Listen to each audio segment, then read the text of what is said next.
Can we talk slightly about antimicrobial resistance? This is something that has been so rampant, and everyone is talking about this, but you are talking in a third person.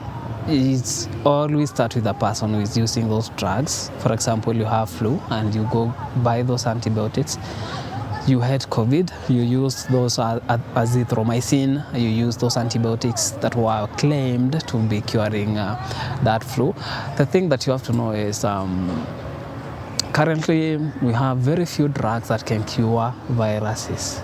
So we don't actually have like a cure for viruses. We only have treatments that will help in alleviating your symptoms, and then your body or your immunity will take over.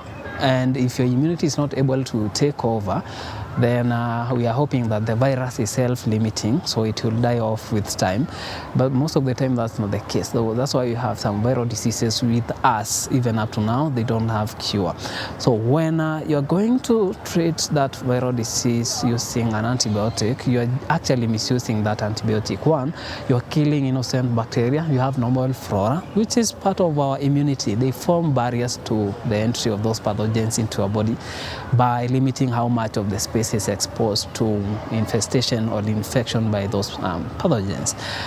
If you kill them, those bacteria, you're going to have either the discharge that usually is seen in most ladies by using those antibiotics that kill even their normal flora.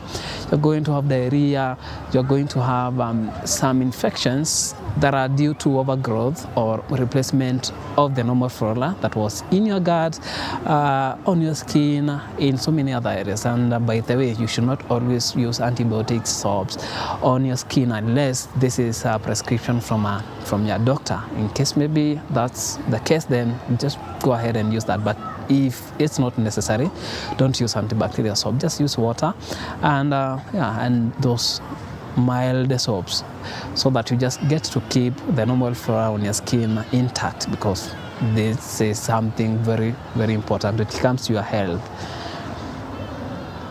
Now, antibiotic, you go to that pharmacy, you buy that medicine, you just buy that antibiotic. Most of these pharmacies, just, I don't know, they are wrong. You can just go and buy antibiotics without even a prescription. So just go buy them, you take them. Now, the bacteria, because you actually don't know what you're treating, and by you not knowing exactly what you're treating, I mean, you might be having an infection that will require double the dose that you're going to take for another organism.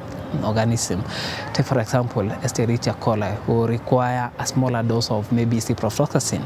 Another organism like gonorrhea will require a higher dose of the same drug, or maybe another version of the same antibiotic, but with other effects. We have several types of antibiotics. We have those that kills the organisms. We have those that usually inhibit the growth of the same.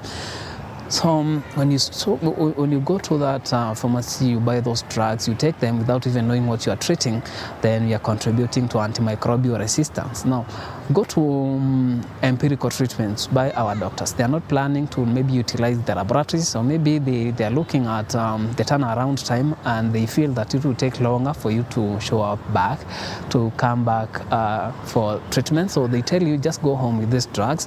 Maybe they are suspecting the symptoms that you've given. You either have, let's say, malaria, or maybe you have typhoid fever. So they are going to give you anti-malarial drugs, and then tell you, hey, just go home. In case you don't get well, you just come back, I'll give you the other drugs. So you just take drugs home, and then you start taking them, and you realize that you're not getting well, so you have to come back and get the right ones. Not actually, they might not always be the right one, but maybe that's the highest probability. So this is called empirical treatment, and usually work not in a good way, because in case maybe they are maybe suspecting both of what they are treating is the bacterial infection, you might find that you killed some innocent bacteria, or some of the pathogens that you had in you got a taste of the medicine that you used, and then they evolved into creating a resistance against that drug.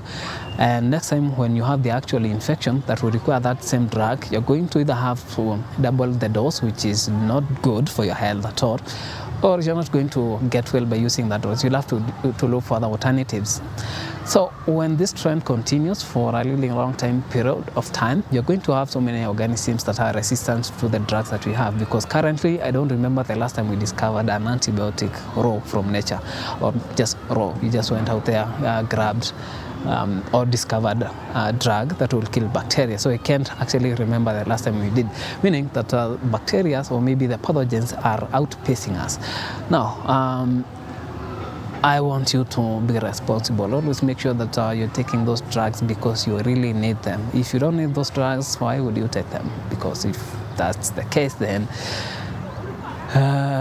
you are going to find a very simple bacteria killing everyone along the way. We had super gonorrhea the other day, which is still here, by the way. We have something like TB, and we have multi-drug resistant TB, something that can be so of, let's say, something very stubborn and something of a nightmare. It's such a nightmare, because treating a disease or an infection for 2 years, it's not a joke. So when you get the drugs, always make sure that you're taking the drugs for the right condition. Always utilize the laboratory, utilize the information that's out there, and don't let your doctor guess on what they are treating. So always make sure that they know exactly what they are treating by giving them enough information and persisting on them getting actual tests from a laboratory.